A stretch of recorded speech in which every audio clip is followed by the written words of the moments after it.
It's an extraordinary pleasure to be back in the Philippines, and we just wrapped up a very productive visit here. Our participation in ASEAN was, of course, a central part of this trip. This year's summit marked not only 50 years of ASEAN, but 40 years of dialogue between the organization and Canada. During our meetings, we talked about deepening and strengthening our partnership to help people get ahead, with most of our discussions focusing on trade. Unprecedented dynamic growth is currently driving Asia's importance on the world stage, which means new opportunities for Canada to do business with ASEAN nations. That said, renewed economic partnership must profit hard-working middle-class folks, not just business leaders.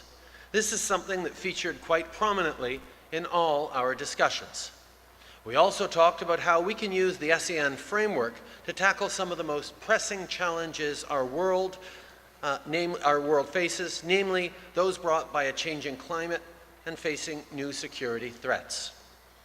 Canada finds itself in a unique position to support and advance ASEAN's progressive agenda as a dialogue partner of ASEAN. Over the past couple of days, I also expressed Canada's desire to join in the East Asia Summit and the ASEAN Defense Ministers meeting plus at the earliest opportunity. For the past 40 years, the ASEAN-Canada dialogue has led to not only a strong partnership, but a close friendship between all parties involved. I believe that membership to these bodies will help ensure our success for the next 40 years.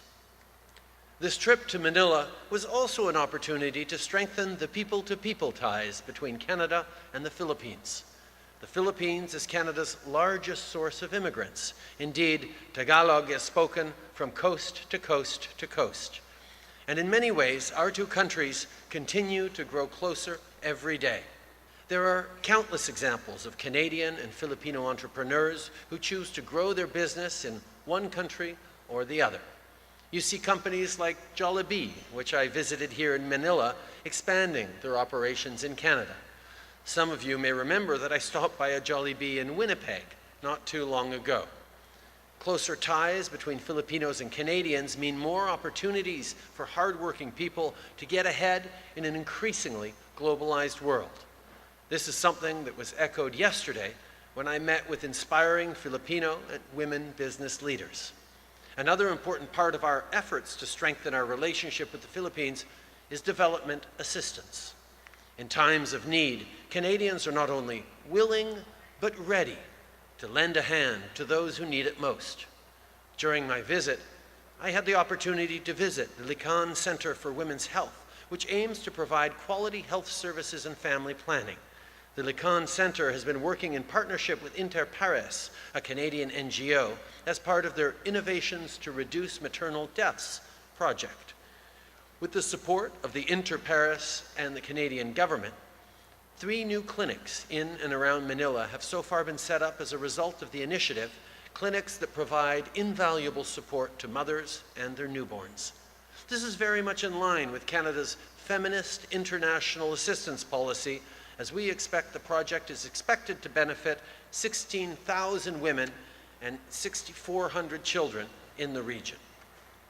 Additionally, I am pleased to announce that Canada will be investing $17.8 million over 5 years through the Sexual Health and Empowerment Project, which will be implemented by Oxfam.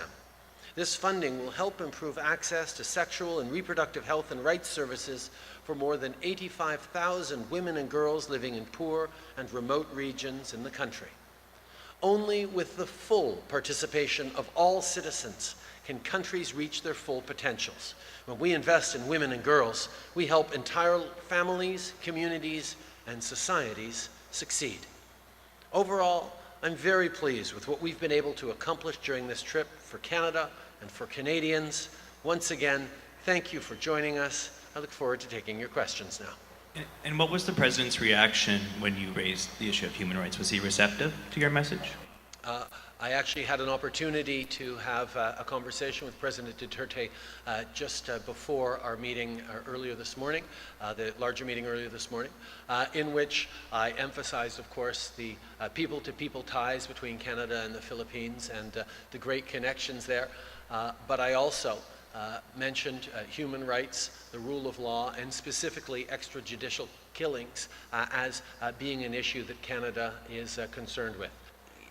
Canada has earned a reputation for being able to have strong and sometimes frank, always frank, sometimes firm discussions around rule of law and human rights with partners around the world. It's very much what people expect of Canada, and it comes as no surprise when we do bring it up. This is something that is important to Canadians and it's important to the world, and I will always bring that up. The President was receptive to my comments, and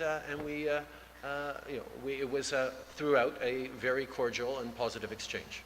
More than a year ago, after the execution of Robert Hall in this country, a statement from your office said that you would be working with the Philippine government and other international partners to, quote, bring Hall's killers to justice. What are you doing to make that happen? We I actually mentioned the collaboration with the Philippines when I had an exchange with President Duterte earlier today. We continue to be part of international efforts to fight against international terrorism, to reduce the use of hostage-taking as a fundraising mechanism for terrorist groups and cells.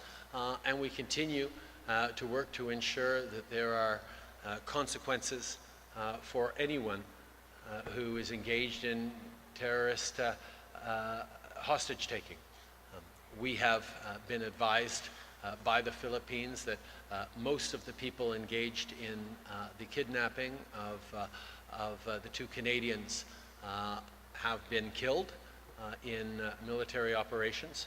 But we continue to work with the Philippines to ensure that everyone associated with that is brought to justice. You raised the issue of extrajudicial killings with President Duterte. Could you tell us what actions is Canada calling on the Philippines to do to address these allegations? And secondly, human rights groups have expressed concern about the declining state of human rights in Southeast Asia, from the Rohingya crisis in Myanmar, the crackdown on civil rights in Cambodia and Vietnam, to the allegations of killings in the drug war. Do you think the issue of human rights should be discussed at length and in depth more in ASEAN? Thank you. Canada is a country that always brings up human rights issues and strongly engages in line with our values everywhere around the world. Countries around the world have learned to accept that and expect it even of Canada, even as we engage constructively on other ways in economics and trade in benefits for our peoples. Countries around the world know that when you engage with Canada, you will hear about human rights concerns. And we are the first to mention that we are not perfect either. That Indigenous peoples in Canada have suffered neglect, marginalization, and mistreatment for decades, if not centuries, indeed centuries. So we know that talking about human rights is an essential part of a path forward. It has to be done in an honest and frank way, but it has to be done. We have to talk about the high expectations we must have to protect life, to uphold the rule of law and human rights. We know that there is always more work to do, and Canada inevitably offers support and help, both through our own experiences and where we have failed and where we have succeeded, but also in our institutions, whether it's our justice system, whether it's around policing, whether it's around governance. These are things that Canada can sometimes share best practices and help countries move along in a way that creates opportunity, security, stability for all its citizens.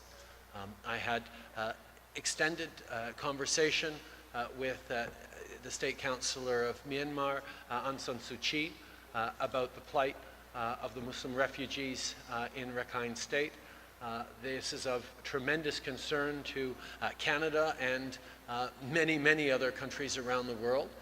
And again, we're always looking at not how we can sort of shake our finger and yell at people, but how we can help, how we can move forward in a way that reduces violence, that emphasizes the rule of law, and that ensures protection for all citizens.